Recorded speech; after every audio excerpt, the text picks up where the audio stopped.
আজ West Bengal council of higher secondary এডুকেশনের তরফ থেকে একাদশ শ্রেণীর ছাত্রছাত্রীদের জন্য একটি জরুরি বিজ্ঞপ্তি জারি করা হয়েছে।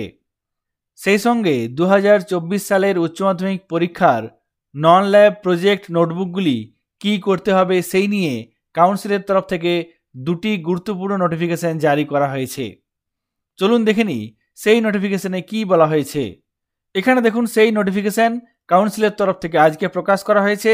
এই নোটিফিকেশনে বলা হচ্ছে 2024 সালের উচ্চ মাধ্যমিক পরীক্ষার নন ল্যাব প্রজেক্ট নোটবুকগুলি পরবর্তী বিজ্ঞপ্তি না দেওয়া পর্যন্ত নিজ নিজ বিদ্যালয়ে সংরক্ষণ করে রাখতে হবে।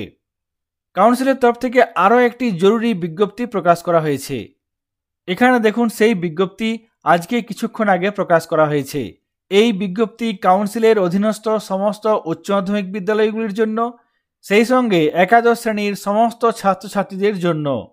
এই বিজ্ঞপ্তিতে বলা হয়েছে, সেমিস্টার সিস্টেমের সীমিত সময় এবং টিচিং লার্নিং প্রসেসকে প্রমোট করার জন্য কাউন্সিলের তরফ থেকে সমস্ত উচ্চ মাধ্যমিক বিদ্যালয়গুলিকে জানানো হচ্ছে যে 2025-26 একাডেমিক সেশনের জন্য থার্ড সেমিস্টারের ক্লাস এপ্রিল মাসের প্রথম সপ্তাহ থেকে শুরু করতে হবে।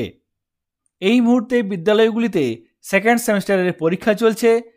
পরীক্ষা শেষ হওয়ার কিছুদিনের মধ্যেই 2025-26 শিক্ষাবর্ষের জন্য থার্ড সেমিস্টারের ক্লাস শুরু করতে হবে আগামী এপ্রিল মাসের প্রথম সপ্তাহ থেকে।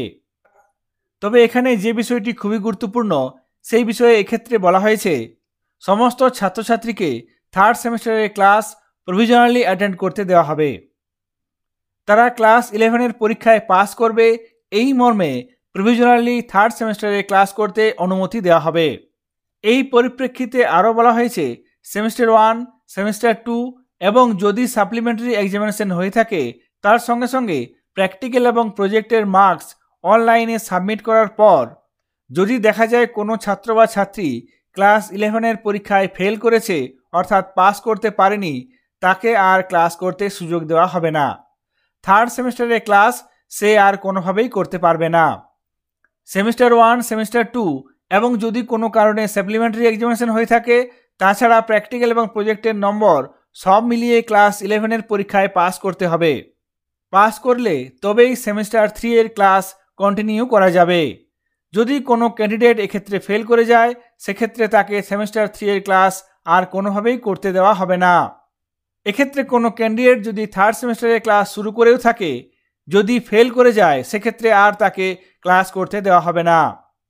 যে সমস্ত ক্যান্ডিডেট ক্লাস 11-এর পরীক্ষায় ফেল করবে তাদেরকে পুনরায় সেমিস্টার 1 শুরু করতে হবে, অর্থাৎ নতুনভাবে ক্লাস 11-এ আবার ভর্তি হতে হবে।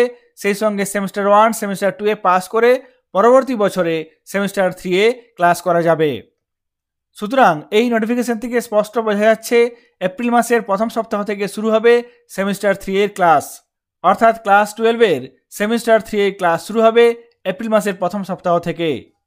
এই বছর সেমিস্টার 3-এর ক্লাস শুরু হচ্ছে রেজাল্ট প্রকাশ করার আগেই। রেজাল্ট প্রকাশ হওয়ার পর যদি দেখা যায় কোনো ছাত্র বা ছাত্রী ফেল করেছে, সেক্ষেত্রে তাকে আর সেমিস্টার 3-এর ক্লাস করতে দেওয়া হবে না। সেমিস্টার 3-এর ক্লাস কবে শুরু হবে সেই নিয়ে কাউন্সিলের তরফ থেকে নোটিফিকেশন জারি করা হয়েছে। তবে এই মুহূর্তে কাউন্সিলের পোর্টালে কি মার্কস এন্ট্রি করা যাচ্ছে?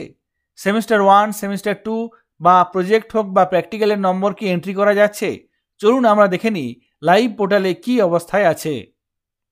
ক্লাস 11-এর মার্কস এন্ট্রি করার জন্য বাঁদিকে যে অপশানসগুলি আছে তার মধ্যে এখানে মার্কস আপলোড একটি অপশান আছে।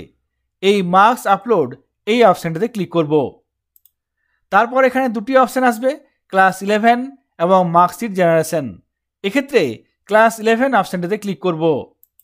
সঙ্গে সঙ্গে দেখুন স্টুডেন্ট মার্কস আপলোড, এক্ষেত্রে দেওয়া হয়েছে ইট উইল বি অ্যাভেলেবল সুন, অর্থাৎ মার্কস আপলোডের অপশানটি তাড়াতাড়ি এখানে চলে আসবে।